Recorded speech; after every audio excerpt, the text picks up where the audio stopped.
Okay, good morning Moses. How are you today? Teacher harap kalian semua dalam keadaan baik-baik saja ya, Moses. Ya, Moses, sebelum kita mulai pembelajaran kita hari ini, kita akan berdoa terlebih dahulu.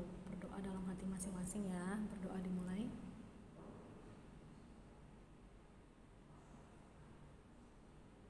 Berdoa selesai. Ya, Moses, hari ini kita akan masuk ke bab 5, tepatnya itu bab pertama untuk semester 2 ya. Kamu bisa buka buku kamu di halaman 150. Bab 5, peka terhadap berbagai permasalahan melalui teks tanggapan. Nah, sebelum sampai kepada penjelasannya, di sini teacher akan menyampaikan terlebih dahulu yang menjadi tujuan pembelajaran kita ya. Yang pertama, mengidentifikasi informasi berupa kritik, sanggahan, atau pujian dari teks tanggapan. Yang kedua, menyimpulkan isi teks tanggapan berupa kritik, sanggahan, atau pujian. Nah, inilah yang akan menjadi tujuan pembelajaran kita hari ini ya Moses. Oke, langsung saja ya Moses. Perhatikan bukunya di halaman 151 bagian A ya. Mengidentifikasi informasi teks tanggapan. Nah, tentunya kita sebagai manusia Moses pasti memiliki kelebihan dan kekurangan masing-masing ya. Jadi teks tanggapan itu digunakan untuk menyempurnakan kekurangan kita ya. Jadi tanggapan itu bisa kita sampaikan secara lisan maupun tertulis. Tetapi perlu kalian ingat ya Moses, ketika kamu ingin memberikan tanggapan, jadi tanggapan ini bisa mengkritik, bisa juga memuji ya. Kita juga harus memperhatikan tata krama ketika memberikan tanggapan. Jangan sampai ketika kamu memberikan tanggapan itu kesannya kamu merendahkan orang lain ya Moses. Oke, hari ini kita akan masuk ke ciri-ciri umum dari sebuah teks tanggapan ya. Kalau kamu perhatikan bukunya itu ada di halaman 153. Nah Moses, secara umum, teks tanggapan itu memiliki beberapa ciri ya. Yang pertama, teks tanggapan bertujuan mempengaruhi, mendebat, membujuk, menyanggah, bereaksi, dan lain sebagainya. Jadi teks tanggapan ini dibuat bukan tanpa tujuan ya, tetapi tujuannya adalah untuk mempengaruhi, mendebat, membujuk, menyanggah, dan bereaksi. Itu ciri yang pertama. Kemudian ciri yang kedua, ini mengutamakan aspek persuasif. Artinya di dalam sebuah teks tanggapan Moses, dia bersifat mengajak ya, persuasif, mengajak. Jadi dia mengajak pembacanya untuk mau melakukan apa yang diinginkan ya.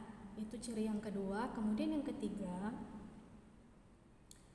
bagian resume itu disusun secara kronologis. Artinya pada bagian ringkasan atau kesimpulannya itu harus disusun secara berurutan atau kronologis ya. Kemudian ciri yang keempat, itu penyampaiannya harus efektif. Artinya ketika kamu ingin menyampaikan tanggapan kamu terhadap suatu hal atau terhadap seseorang, maka kamu tidak perlu menyampaikannya secara bertele-tele ya. Paham ya untuk ciri umum teks tanggapan Moses? Jadi ciri umum teks tanggapan itu ada 4 ya.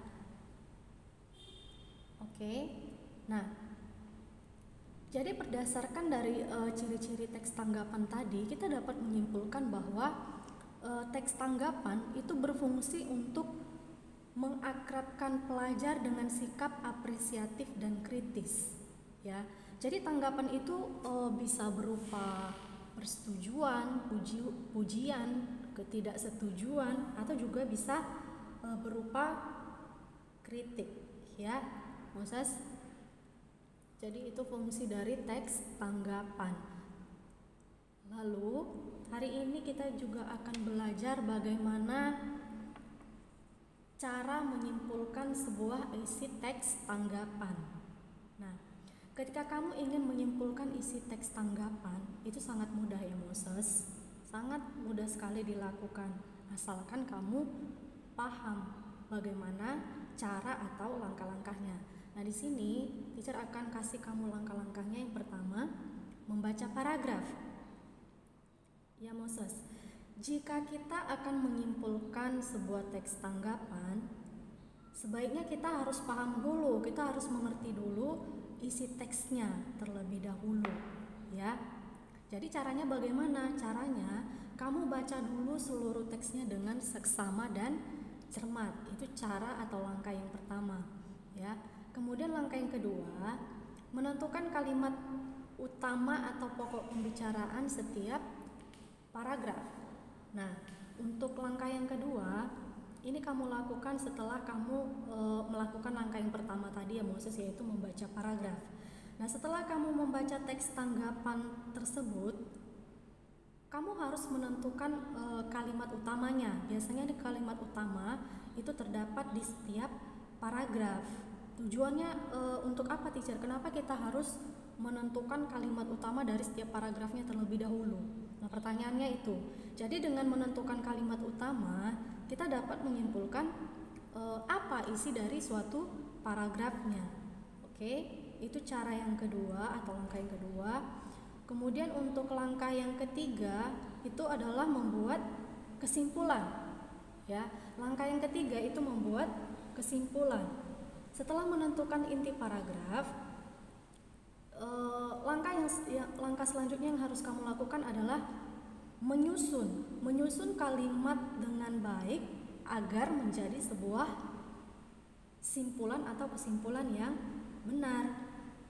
Jadi dengan membuat suatu kesimpulan yang baik dan dapat dimengerti, itu juga ada tahap-tahap atau cara-caranya ya Moses. Yang pertama, simpulan atau kesimpulan itu merupakan hasil analisis dari paragraf yang sudah kamu baca. Ya, ingat, simpulan merupakan hasil analisis dari paragraf yang sudah kamu baca.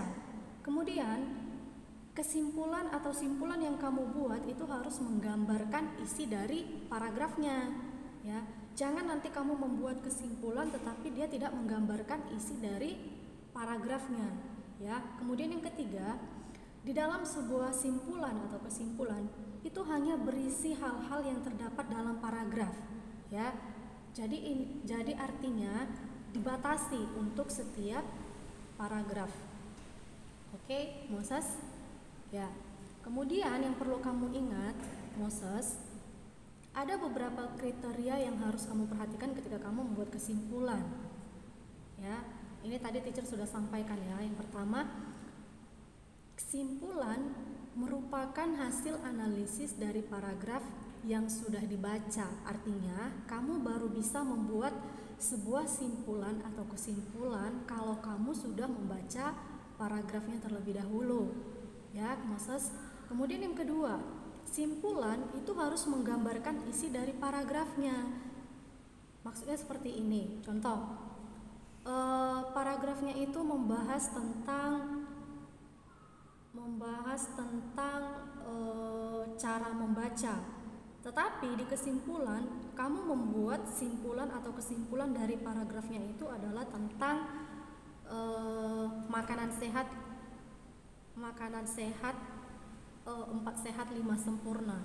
Dan tentunya itu tidak sesuai ya antara isi paragraf dan kesimpulan yang kamu buat. Jadi harus sesuai antara isi dan simpulan yang harus kamu buat. Kemudian yang ketiga, simpulan dia hanya berisi hal-hal yang terdapat dalam paragraf. Artinya tidak boleh menyimpang daripada paragraf tersebut ya, tidak boleh membahas atau menyinggung hal-hal yang berada di luar paragraf tersebut. Oke, Moses. Untuk materinya teacher rasa paham ya sampai di sini.